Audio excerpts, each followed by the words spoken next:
This is I can't believe it's November 10th already, and Thanksgiving is not too long away, too far away, and December 1st is the beginning of Advent and the beginning of the season. With Advent so early, Thanksgiving so late, this is going to be a really short Christmas season. So I guess I'm trying to give you some advice. That if you are looking to maybe minimize your Christmas shopping list and get people off of that list, come Thanksgiving, start talking about things that make people uncomfortable at the Thanksgiving table. They'll really kind of, forget you, I'm going. No, don't say that. I don't want anyone to say, oh, well, my pastor said I need to. Maybe they might say, well, I'm going to check this guy out, and maybe it's a good thing. So I'll let you be the judge of that. They might want to come to church. But seriously, talking about uncomfortable topics and situations is challenging. I mean, we've been going through this series of being an uncommon church. We have encouraged each other through our strategic plan over the past year to make some very comfortable decisions, some decisions that will hopefully move us forward and also recognize who we are as people of God. Our denomination continues to be in flux and making some uncomfortable decisions. And I think today's scripture is really asking us to understand what does it mean to be a church, to be a people where uncomfortable hospitality or uncomfortable ways of living is a new normal, a way of life. The communion table that's set up in our baptism are all theological aspects of doing something different. Thinking of our relationship with God and each other in different ways. I love this scripture, and it reminds me of times in my life when I've had to choose my friends or to decide who I'm going to interact with and relate to. There was a gentleman in my wrestling club by the name of Columbus, and he was from the other side of the tracks, but he wasn't always a good influence, and ultimately was murdered as a result of some of his decisions. And I remember speaking at a Methodist conference, youth conference, when I was about 15 or 16 years old, and receiving the call that Columbus had been murdered. I was in Arkansas and back home in Omaha, Nebraska. And that hit me really hard because Columbus he didn't always make the best decisions, and he was always in trouble. But for one reason or another, he and I became really good friends. And I was questioned for that a lot of times. Why are you friends with him? And you're going, you're going in different directions, and he's going in a different direction, and you can't really interact and relate to him. And sometimes I'll be honest, church, I resonate with that. I'll question, well, what is it about Columbus, or what is it about our friendship that is so important? And really, do I need him? Does he need me? And those were hard decisions. Ultimately, at 16 years of age, or around that age,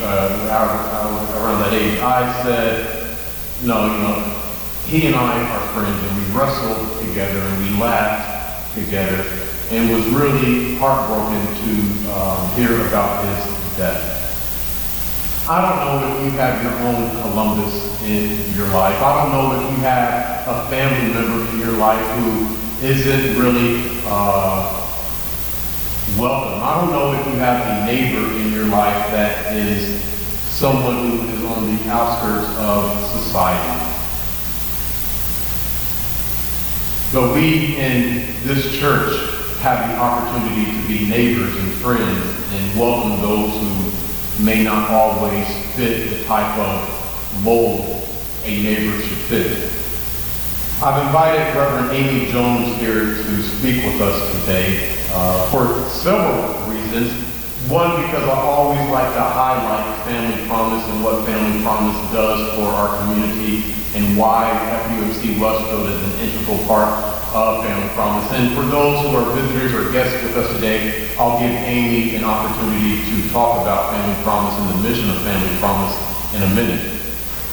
But I also wanted to have this time where we speak and I give an opportunity to maybe answer some questions that are floating around in our church. So the last time that we hosted guests as a result of our interaction with Family Promise, the police were called. And the story goes that a gentleman that we came in had some alcohol in his breath, had just come back from a wedding, and went out to get a pack of cigarettes and left the building. And as he was leaving the building, he saw a group of kids walking. And so this gentleman, who was a guest of our house, put his hand up to his mouth and pretended to be the police and said, 10-4, something, we had some kids, and scared the children because the children thought he was a real police officer. So they ran home, told his parents, and ultimately a police squad car was sent and found this gentleman and arrested him for impersonating a police officer. Come to find out, this gentleman had warrants dating back maybe 20 years or so. And these were warrants that were maybe failure to show up in court, failure to pay court fees, something about that. Very non-violent ones, but ones that stayed on his record, but were so kind of hidden far back in the record that Family Promise's search did not yield anything. So whenever someone comes into Family Promise, they do a search, and Amy will talk about that in a minute. But also some other national searches did show up, and ultimately, I'll let you kind of tell the little story a little better, but ultimately, this yielded questions in our own household. Who are we inviting to be a part of Family Promise? Who are we letting into this church? And they're good questions. I mean, in a time in which synagogues and churches and places of worship are being bombed and being set on fire, and people are being shot, in times in which our own security team is wrestling with, well, how do we be a welcoming church, but still provide a space where we know that our Wesley Hall children are safe during the week, and that we know that those who come to worship during the week on Sunday are also safe. These are good questions to ask ourselves in this day and age. And then we begin to also ask ourselves, well, should we stay involved with Family Promise? Is this something that this church is going to continue to do?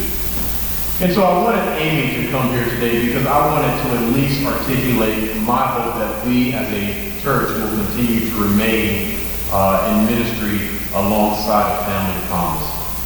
Because it's an opportunity for us to serve and to be to be like Christ, welcoming those who may not fit our mold, welcoming those who don't look like us, welcoming those who might look like us and who have in some way, shape, or form.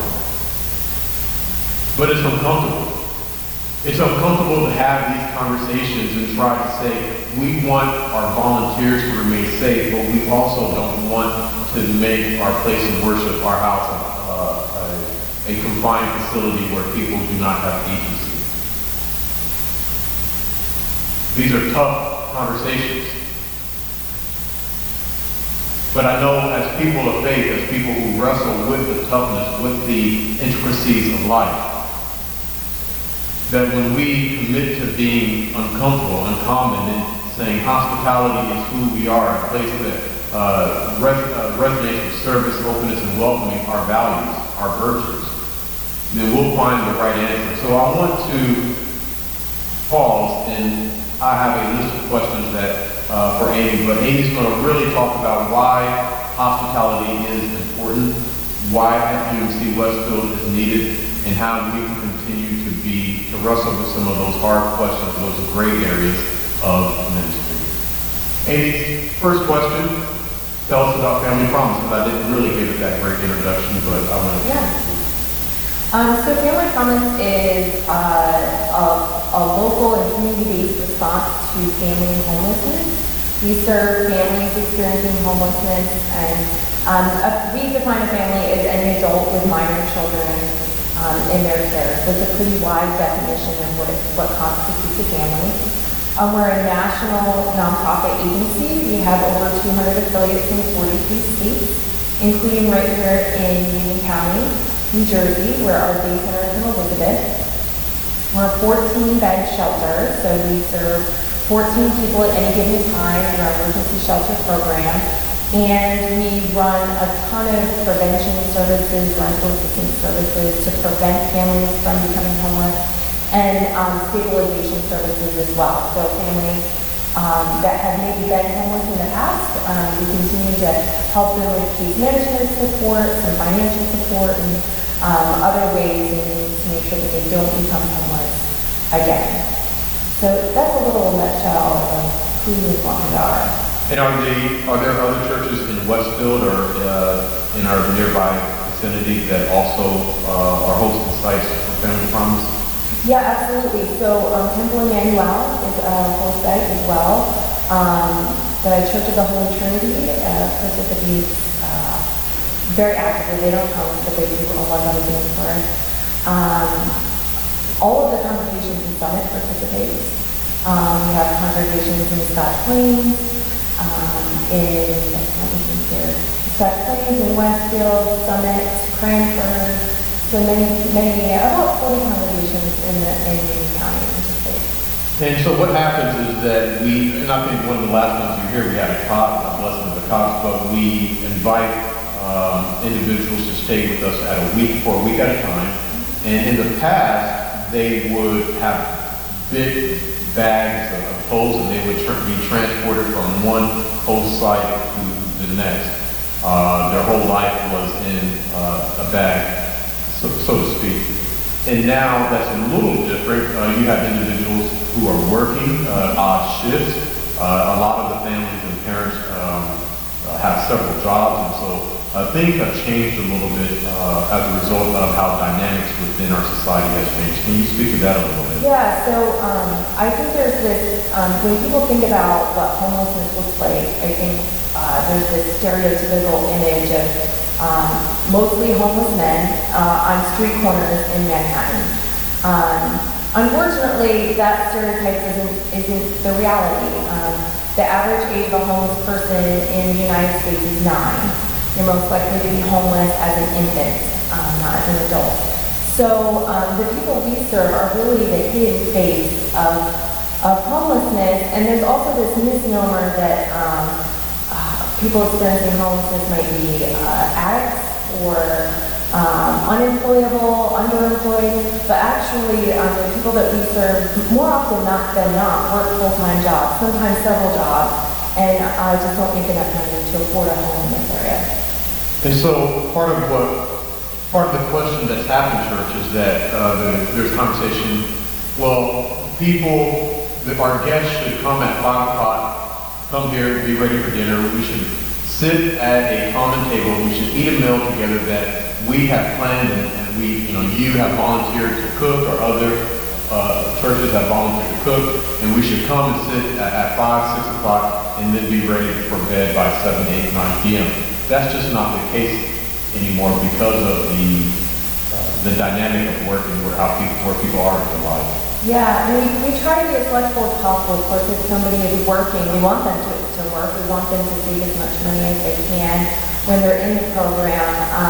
So we try as best we can to facilitate people being able to work. So if that means that maybe another guest agrees to be responsible for the children on the van when they get here, we try to work all of that out so the children are cared for and safe, and parents have an opportunity to work and save their money. So absolutely.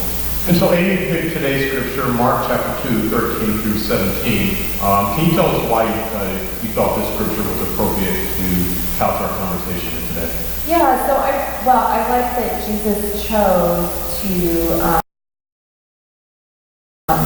invite the sinners and the tax collectors, as they're defined in the text, to have dinner with him. And some of the Pharisees questioned, why he is having dinner with these questionable people.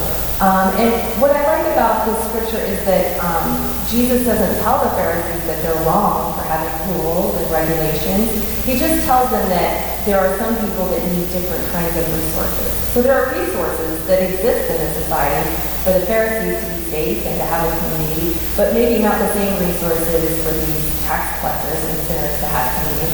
So Jesus doesn't tell them to do something that might make them uncomfortable or might go against some other values that they have, but Jesus does invite everybody into community and tries to, have equal resources for all the people. So I really like that there's this sort of balance and tension between following the rules and inviting some people on the margins to the table. And I think that's an important aspect that you wanted us to hear today. Amy and I, along with some of the other Family Promise leaders within the church, had a conversation about what took place during that last June or July, I believe, and what we can do to differently March, I believe, is when we're going to host again. And so those conversations are going to continue to happen. But what do you want us in our congregation to hear about hospitality in that gray area as it relates to hospitality? Yeah, I think you mentioned background checks and things like that we do. And we absolutely do background checks. Nothing came up, as you said, in the one that we did for this particular gentleman. And then another background check, he's a security officer, had been trained to be a security officer. And when you do that training, before you can take the training, a background check is performed to make sure that when you complete the training that you can get the certificate. And nothing came up there either. It wasn't until the state police, which they do the final background check at the end of the licensure, did with their more advanced databases that they found these really old charges. So we do have rules. That is all to say that we do have rules. And there are, of course, we want to keep our volunteers safe. We have children in our care. We need to keep them safe. But we also are very aware that we're working with human beings. These are people. They're people first. And people make mistakes. And we understand that. We understand that none of us has come through life without making a bad decision. And we, as much as possible, don't want that to interfere with somebody's future success. So we really want to set up our families for as much success as possible. So even when there is an infraction of the rules, like there was that unfortunate weekend, we want to meet that person where they are. We want to ask some hard and serious questions about what happened. But if there's any opportunity to offer grace or to offer a set of circumstances that could change how that person makes a decision for the future, we want to do that too, because we want people to be successful. We don't want to be punitive all the time.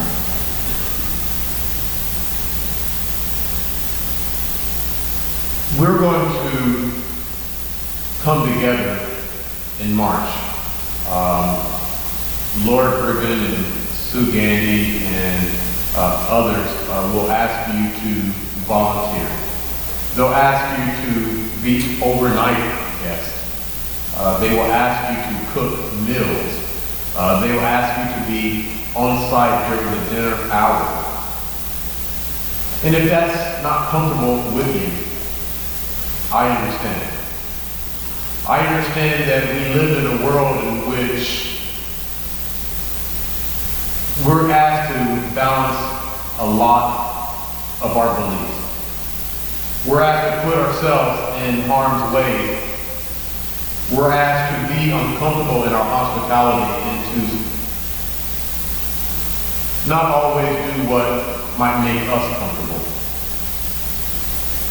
Amy has assured us that there are other ways in which we can be involved if it's not if it's something that you don't want to do, if you are no longer comfortable being an overnight guest, what are other ways in which Yes. you can be involved? Certainly. So there are lots of ways you can be involved, even right here at FUMC.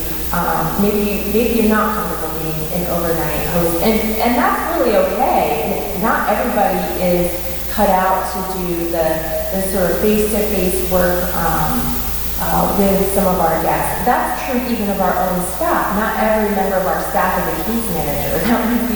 That would be inappropriate. We have staff members that do other things. They do fundraising. They balance our books. Not everybody is going to be that face-to-face person because not everybody has those gifts and bruises. But there are other things that you can do. There's going to be setup before the guests even arrive, or cleanup after they've left. There's going to be laundry to do. There will be dishes that need to be taken care of. There will be other things behind the scenes, maybe grocery shopping, maybe make a meal that you drop off 20 or so minutes before the guests get here and it's ready for them when they arrive. There are other things that you can do to be supportive and be involved without necessarily having to be the face-to-face kind of interaction. Are there final words that you want to say, Amy, for us? Yeah, we're very grateful at Family Promise for all of our congregations and the support that they give to our guests. It's really because of you that we're able to have the program at all, truthfully. And quite honestly, the interactions that our guests have with all of you as volunteers is very, very valuable to them. They're networking every single night. We've had guests that have met volunteers that set them up for their next job. We had a guest that came one night and was really upset about an IEP, an individual education plan meeting that she was going to have at her son's school the next day, and it happened that there was a special education teacher having dinner that night and was able to talk her through the whole process and let her know what to expect and really helped with her anxiety. So you all have so much experience and gifts and graces that you might not even think about, but are maybe the very thing that a guest needs to know or hear that night. We've had guests that have remembered volunteers from years ago when they were looking for that next job, and said, it was brilliant. He told me that he knew about a business in Rahway that might be perfect for me. Is there any way I could talk to him again about what that might be? And we're able to make those connections. So you become the extended family for our guests in a lot of ways that you might not even realize when you meet them just once or twice. Thank you. Church, we were going to have some people who drop off because this was a traumatic experience back in July, maybe June it was. And some individuals just are no longer going to participate in Family Promise, and I understand that. And for those who are, so I'm asking, if you have not participated in Family Promise in a while, if you haven't participated in Family Promise ever, I'm asking you to use a football analogy, next person up. It's an analogy that I want to use because I don't want to negate those who are saying, thank you, we'll find other ways to participate, but I also want to recognize and say we still need people to participate. We still need overnight guests. We still need people to be physical face to hands and feet of Jesus. We still need people to sit down at the table of grace and love and to have this space of interaction. For those who are stepping away, that's not to say you are not sitting at the table of grace and love. I think Amy made it very clear that there are other ways in which you can participate, other ways in which you can continue to be the Christian hands and feet of Jesus the Christ. But I'm asking, as you go into this season of giving, of gratitude, of thanksgiving, Kathleen said she was grateful for the heat that she had in her home that day. Let the church say amen. But also recognize there are sisters and brothers who don't have that same gift. And I'm not asking you to feel guilty about what God has given to you, but I'm asking you to recognize that God has given you to somebody else. And maybe there's ways that you can make someone's day, make someone's stay, make someone's life just a little bit better by being who you are. Thank you for participating and for wrestling with uncomfortable hospitality. Amen.